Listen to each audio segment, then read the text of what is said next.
Hi everyone, my name is Emma. All right, so let's take a trip back in time. Technology 20 years ago was very different than the technology it is now. It is amazing how much it's changed. My grandfather still had a black and white TV because he never believed in throwing anything out. My first experience with technology in the school form was with a roll cart that came into the classroom for movie day. We all remember it. I only was able to work with computer in elementary when our teacher assigned us for computer lab. You know, the room with like 15 or 20 computers down these long tables. It was awful. Cords everywhere. In middle school, I was only able to use technology when I had technology period during the day. Finally reached high school and still didn't use it on a daily basis. I only used it when I went to technology lab, and that was because I signed up for the class. Think about the students that decided not to use that as their elective. So turn so ask yourself, what is the earliest form of technology you remember using as a student? What kind of technology do our students use now? My students in my classroom are on a one-to-one basis, which means they each have a computer that they take to and from school every single day. So let's take another look at technology 20 years ago. In 1981, the first portable laptop computer was available. In 1984, first cell phone on sale. 1990, PowerPoint was released. 1991, World Wide Web opened to the public. It goes on and on. 1995, eBay. I didn't even realize eBay was that old. In 2000, Microsoft tablets. 2003, iTunes. 2004, Facebook. And not only Facebook, but other forms of social media websites. 2007 through 2008, those beautiful iPhone and Androids we all love, and current 3D printers. I actually have a 3D printer in my room that I use with my students, and it's every single time I watch it print, I'm in awe. It's amazing. So, do any of these dates surprise you? Like I said, eBay, I was surprised I didn't realize it was that old. But after looking at these dates, what does it tell us about the technology that was available 20 years ago in students' homes? Because if my students are now able to go back and forth with a computer, they obviously can use Excel. They can use PowerPoint because those have already been created.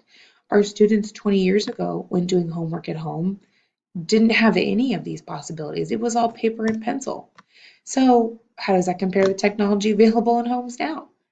All of my students, because they have computers, have to have internet in their houses. They have to have internet to be able to log on and do their homework through the websites that have been provided. So, technology norms. This is not teachers in technology, but the actual technology norms compared to society then and society now. So then technology was a luxury only few can afford. And like I said before, now all of my students have one that was of course given by the district, but every student has to be able to get on it, which means they have to have internet. So in every household, technology has become a priority. Every parent has a cell phone. Most of my kids now have a cell phone. But then lives were kept private. Now I can have an app and constantly be in conversation with my parents. Not only that, but there's Facebook. I can't tell you how many times I've had parents add me as a friend on Facebook and I see things that I probably shouldn't. So lives now are broadcasted across the web for everyone to see. And to be it's crazy. Teachers and technology norms. So like I said, there is apps and things like that that we can use. So with that being said, it's expected for teachers to use technology in their room on a daily basis. If it's available to them, then they should be using it. Of course, to be able to implement it correctly is very important. So, of course, trainings are available. Most districts do that for us so that we are able to train and learn on it so that we can then in turn implement it correctly. So with these, sometimes we get trainings on flipped classrooms or we get trainings on smart boards because those tend to change quite often depending on the district. Not only that, but technology helps differentiate instruction. Constantly, I am asked, how am I using technology to reach each of my students? The students we work with these days are used to seeing technology and using it on a regular basis. So with that, it's our part. Technology is a way to keep them engaged. Students have been exposed to technology at early the age of 2, and because of this, students need the extra stimuli that technology creates in the brain. Sitting there in front of and just listening to a lecture doesn't do it anymore. We have to step it up a notch, take it a step further. With that being said, how do we balance technology in the classroom along with still talking with one another and still being engaged in several different ways? So let's take a look. We know technology can be an amazing tool, but are our students still talking to each other, or are we just sitting them in front of a device to keep them occupied because we've got 30 minutes left of our day and just don't feel like doing anything anymore? What about, is technology hindering our students' learning in the classroom? Is each student technology enough advanced to be able to do what we're asking them to do? So we're going to take a second and look at a few ways that technology is accessible in the classroom and how to use it. One of the ones I talked about earlier was a flipped classroom. Flipped classroom is an easy way to incorporate technology as an actual learning tool instead of technology taking over the whole lesson.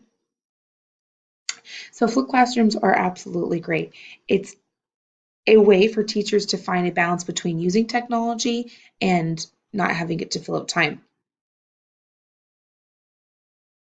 So a flipped classroom has students watch a pre-recorded lecture by their teacher at home. Students answer a couple questions and then submit it to the teacher to ensure that they have actually watched the video. Most teachers actually have that be part of the homework assignment, as they get points if they can prove they watched it. I've seen some teachers actually put in, okay, the keyword today is cupcake. And so students have to include cupcake somewhere on their homework assignment, otherwise they can't prove that they've watched it. So then when students finally come into the classroom the next day, students have already have a basic understanding of the material being taught that day. So then students are actually able to work together and do more activities and more learning and making sure each student understands rather than just sitting there and listening to a lecture the whole entire time. So students are still using technology as a powerful tool. They still are, because somehow they are going home and watching the lecture. Somehow they're going home, getting on their computer and using it to be able to learn. That is one way we can use it. Another one, which I'm sure most of us have seen, is the smart boards. Actually, I have in my room a smart TV. So it no longer has a projector, but it is just a complete TV, touchscreen TV that I'm able to navigate. It's just a huge computer on my wall. So of course we can use it as an instructional tool. I have been able to upload lessons to it, or smartboard lessons, or anything, even a PowerPoint that I can go through with my kids, or even an interactive one that they're able to stand up and use. So like I said, certain apps are able for students to be able to use it too, such as for fractions. I can upload fraction tiles and students can come up and manipulate those fraction tiles to show the fraction that I'm needing them to. Not only that, but it can create a bunch of fun review games. I created a Jeopardy game that used my smartboard TV, had sound and everything, and students were able to come up and press which category they wanted for the right amount of money, and it was great, and it was a fun way for students to truly review. So not only that, but of course, technology gives us access to the amazing World Wide Web. So the first one I want to talk about, though, that helps with differentiating instruction is Spelling City. If you're able to, obviously you can log on yourself. It is free. You can buy the next package if you'd like. It does have more amenities. But just through Spelling City, you can create several lists. You can create one list for your kids that are below grade level. You can create another one for your on-track kiddos, and then the above kids. Either way, it helps for all levels. Zearn is another great one. It's math related. And so this one's great because most of the time that I have used it, it lines up with the lessons that I'm actually teaching. I can go in and start kids on place value, but I'm not even going to get to place value till a week later. But kids are already being exposed to it. They're already learning how to do it. So in a way, this is helping me pre-teach without actually having to do it. But students are able to be on it. If I know a kid is still struggling with multiplying, I can go in, assign them multiplying lessons, and they can get on there and continue to work on it. Just an extra way to help bring students up to speed. Another great one is iStation, and this one works with reading. This one actually levels students each month and gives them a score just to kind of shows above, on, or below grade level. And then once that happens, the teacher is able to go in and create different assignments for them. The best part is that the assignments are already in there. You just got to click on them, send them to the right kid. So if your kid's having a problem with fluency or phonics, you can find those lessons in there and assign them to the kid. It will really help out. Last one is Freckle. This is another math one. This one just gives a little bit more of what Zearn can't. This one's more of a testing one. So you can test them on each benchmark. You can test them on each chapter, that kind of thing, and truly see where they are, and it will level them a little bit easier for you.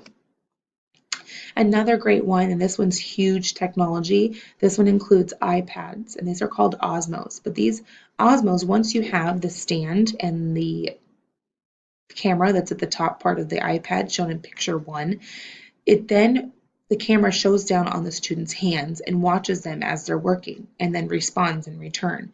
Students can use it for math. You can see the number tiles. They can add, multiply, subtract, everything, and the little camera will watch them as they do it and grade them as they go. So this one's more game interactive. It's a lot of fun. It can also be used for spelling, which is the last picture. The teachers actually can go into the Osmo website and upload their personal spelling lists for students to work on. And so they're fun playing a game, but working on the spelling that they need to learn. The one in the middle can also be used for STEM and coding activities because we know that's the way the world is going, that students need to learn more about how to code programs. So this one puts it in a fun, easy way with all the different blocks as you can see in picture 2 and helps them learn exactly how they need to code different things. Last but not least, let's unplug. We need to take a few minutes out of each day and learn and get students to be able to unplug and take a second back from technology. Not that it isn't important, but we are falling into a smart city scheme. Our towns, our cities, they're investing more and more money into making us technology friendly. Drive-throughs now, I've seen, have touch screens. Instead of talking to a person, we're clicking our order on the touch screen. I've now seen billboards that are solar paneled that change advertisements without anyone else having to do it. So new technology coming out every day, but what are our kids losing out on? Let's let kids be kids again. Give them a chance for science projects to go outside, look for bugs, get in the mud, that kind of thing. Teach them things that technology can't. Not only that, but let's get the conversation back. Let's get conversation flowing again. Get our kids talking. How else are you going to learn about them? How else are you going to truly find out who they are? Technology only gives us half of it. The other half is us being willing to talk with them. Last but not least, if you have any questions, this is personally for my district, if I was to do this professional development with my other teachers. And then last but not least are the resources used in this project. If you need any of them, there they are. Other than that, contact me if you have any questions.